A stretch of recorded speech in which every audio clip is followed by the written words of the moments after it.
Voilà, je finis avec cette troisième ligne. J'espère que tout va bien pour vous. Donc là, ce sont des messages pour faire son introspection ou pour prendre conscience que des fois, ça appartient également à nos ancêtres ou à nos vies antérieures. Voilà, c'est surtout cela à retenir. On en est avec ce petit sigle-là, donc on en est sur quoi?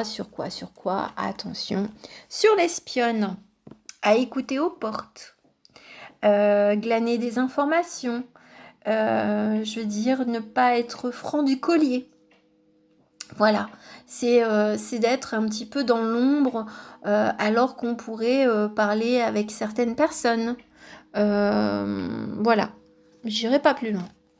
Et on est, oui, sur cet esprit du temps, l'esprit du temps, de la nuit, du hibou. Oui, observer sans être vu. Voilà, une vision assez opportuniste pour calculer, on va dire, ses pions à jouer au fur et à mesure en étant dans ce rôle d'espion ou d'espionne. Hein, bien entendu, ça peut être également au masculin. Et la cuisinière radine. Elle est rigolote. Oui, c'est justement, ça prend du temps de cuisiner. Le temps d'une recette ou d'aller chercher ses courses et tout ça. Donc, c'est le calcul d'un plan. Voilà, c'est d'être dans ce côté calculateur. Et puis, radine, c'est surtout... je n'y mets pas trop d'énergie pour pouvoir atteindre mon but et d'être vraiment, si on est dans ce côté espion-espionne, c'est vraiment pour agir assez rapidement et puis pour les bénéfices de soi-même.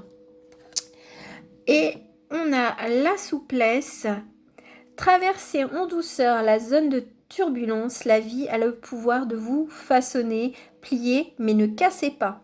Donc justement, c'est justement de perdre cette habitude de vouloir récolter des informations à droite et à gauche pour son bien personnel. Voilà, il faut prendre son temps des fois pour manifester un projet, pour faire quelque chose de sa vie et ne pas s'appuyer en écoutant aux portes. Voilà, j'en ai fini avec ce premier défaut. On en est sur le deuxième. Alors, le deuxième, c'est la sorcière. Les connaissances, je veux dire un petit peu, on prend ça comme des maléfices. Je veux dire, parce que il y a les sorcières, on va dire, gentilles, enfin, je veux dire, bienveillantes et tout ça, tandis que là, elle est quand même assez rude. Là, c'est je manipule pour pouvoir peut-être me venger. C'est ce côté un peu vengeur que je ressens et de transiger, bah voilà, c'est moi je brille et vous autres, vous êtes en train de dépérir. Donc oui, c'est vraiment à son propre bénéfice pour être vraiment la personne la plus importante et d'écraser presque les autres. De dire restez là où vous êtes, à votre place, parce que moi, je... Voilà. Alors, le défaut qui est associé, c'est intéressant. Le médiateur indécis. Regardez, il y a quand même une sacrée ambivalence avec l'esprit de la colombe, avec l'épée, et puis bon, cet échiquier. Donc, on peut apparaître sous des dessous assez douces, mais pouvoir écraser l'autre. Alors, bien entendu, si c'est pour votre autre, voilà, il a ce côté ambivalent. Je peux me montrer très très doux et ne pas savoir prendre de décision, tout en étant dans ce côté assez sorcière qui manipule pour écraser les autres. Donc c'est vraiment une dualité pour avancer dans sa vie. Alors bien entendu, ça peut appartenir à votre vie antérieure ou à votre ancêtre, hein, donc qui savait, on va dire, placer ses pions pour justement arriver à son but et à briller peut-être en société. Alors, le petit message pour contrebalancer, c'est les cycles. Nous sommes tous en devenir. Abandonnez-vous à ces changements. Libérez-vous de vos peurs. Ayez confiance en ce puissant processus. L'équilibre, le yin-yang. Voilà, donc est-il nécessaire d'écraser ou de manipuler ou voilà ou autre pour pouvoir obtenir, je veux dire, son soleil ou de faire semblant d'être vraiment entre deux parties et de rester complètement sur le milieu alors qu'on peut prendre les armes très facilement. C'est une question à vous poser. Quel est votre positionnement par rapport à votre vie, par rapport à votre entourage? Après, si vous le sentez, si ça vous appartient proprement. Voilà, j'en ai fini. On va faire le troisième et avant-dernier de cette sacrée guidance parce que là, ça commence à faire lourd. Je me rends compte. Inquisiteur, donc l'inquisiteur, donc là on impose sa foi, sa loi, ses vérités, et puis on détruit l'autre. Et on peut torturer jusqu'à torturer, donc on va dire ce côté psychologique un peu pervers je veux dire de la manipulation perverse face à votre entourage ou je veux dire votre ancêtre. Il était un peu dans ce côté-là. Ça contrebalance avec cette écoute du sable, mais justement, c'est cette écoute qui, on sait que à force d'imposer, d'écraser l'autre, eh bien, on finit par s'écraser soi-même et qu'il faudrait peut-être s'écouter pour pouvoir bâtir de nouveaux châteaux de sable. Alors oui, ça peut être mouvant et ça peut se détruire très très facilement parce que, oui, on peut être pris à son propre piège également. Alors, le défaut qui est en rapport. Oh, le critiqueur hurleur, magnifique. Bon, là c'est vraiment pas mal parce que l'inquisiteur, c'est j'en impose. Hein, et puis après, voilà. Est-ce qu'il y a des arguments ou pas ?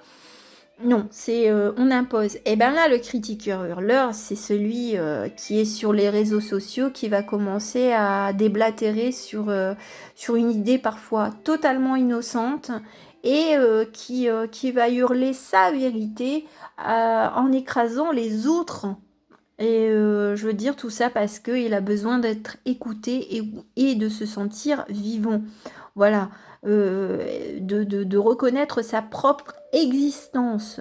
Donc il a besoin franchement d'ouvrir sa G. Parce que sinon, peut-être que c'est quelqu'un de complètement anodin dans la vie courante. Seulement, on a l'élégance, et l'élégance, c'est certainement pas en hurlant ou en critiquant que l'on accède à ce comportement-là, enfin à cette qualité, voilà. Elle se trouve dans la beauté de la nature, le lotus qui attend de fleurir, soyez comme le cygne qui glisse sur l'eau. Donc voilà, parfois de laisser courir, je veux dire, même quand il y a des choses qui peuvent vous interpeller ou vous choquer sur les réseaux sociaux, à quoi bon se démener à imposer sa propre vérité parce que nous avons tous la liberté de penser et d'agir. Voilà, donc tout ce que je viens de faire, c'est vous le prenez comme vous le souhaitez, bien évidemment. Je ne suis pas là pour m'imposer. Allez, j'en ai fini pour ce troisième choix et je finis par le dernier. On en a fini. J'en ai fini et c'est quand même assez lourd. Hein. Les messages, ils sont fous. La mendiante. C'est la personne qui a toujours peur de manquer d'argent, alors ou qui n'en a pas, ou qui n'en a pas eu, hein, parce que ça peut venir, je veux dire, d'un vœu de pauvreté, votre ancêtre qui était toujours ric et rac, ou votre autre, hein, parce que en plus là, j'ai énoncé que ça pouvait être quelqu'un, enfin je veux dire, de regarder pour vous et pour un autre.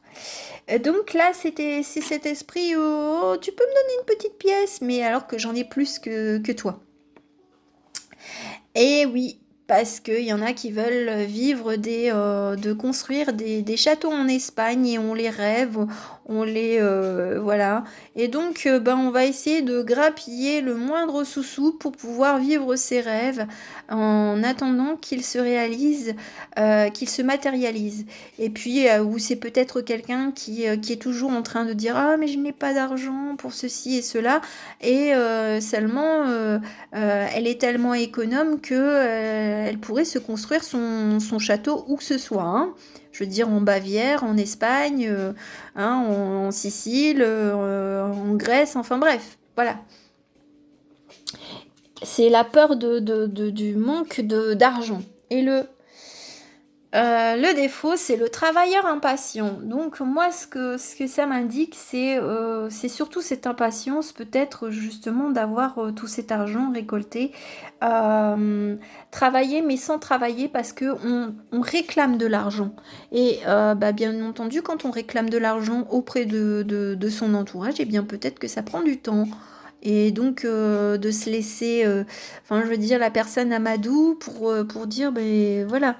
Je travaille justement pour construire mon château et seulement il y a aussi la contrebalance du temps où on n'a pas forcément envie d'attendre et donc c'est pour ça qu'on fait la mendicité. C'est pour aller beaucoup plus vite que si on gagnait son propre argent. Voilà, voilà. Et le dernier message, on en a à... Oh, l'adversité. Dans toute épreuve, il y a du bon. On peut apprendre dans le calme, mais les plus grandes leçons s'apprennent dans la tempête. Voilà, eh bien peut-être que le défaut, c'est justement de travailler, mais pas travailler, je veux dire, on va dire, c'est j'ai l'impression que c'est aussi le travailleur feignant, quoi. Je travaille, mais si je peux être en arrêt maladie, voilà. Et après, je vais venir me plaindre et je vais dire que j'ai pas de sous et que je suis dans la mendicité et puis que j'ai pas de chance, alors que j'ai quand même de l'argent de côté pour pouvoir aller me construire une vie dorée. Ah, d'accord. Bon, là, c'est un peu contrebalancé sur ce dernier petit défaut. Donc pour vous, votre vie antérieure, votre ancêtre ou votre autre.